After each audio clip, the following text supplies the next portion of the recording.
Dinaan ng Akbayan Party List sa noise barrage ang pagkadismaya sa takbo ng investigasyon sa flood control scandal. Ilang buwan na raw kasi ang nakalipas pero wala pa ring politikong nasasampulan. Narito ang agenda report ni Elijah Bonzo.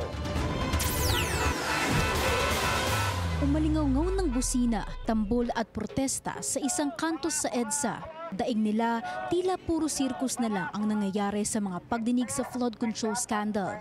3 months na po ang nakakalipas simula nang matapos ang SONA ni Pangulong Marcos Jr. Pero hanggang ngayon, wala pa ring nananagot. Hanggang ngayon, wala pa ring mga politiko ang nakukulong. Bilang patuloy na pagkondena sa korupsyon, nagsagawa muli ng pagkilos ang ilang grupo sa pamamagitan ng pag-iingay at pagkakabit ng puting laso sa mga driver at commuter na nakikiisa sa kanilang mga panawagan.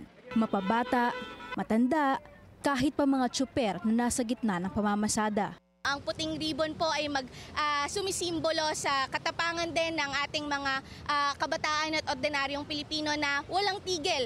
Halos isang buwan mahigit na po nagmamarcha. Ngayon po ang panawagan naman natin sa ating gobyerno ay isang malinis na gobyerno, tapat at magsisilbi sa mga ordinaryong Pilipino. Ipinahayag muli ng Akbayan Party List ang dismaya nila sa pag-aproba sa Kamara ng 2026 budget kung saan may milyong piso ang program funds pa rin umano.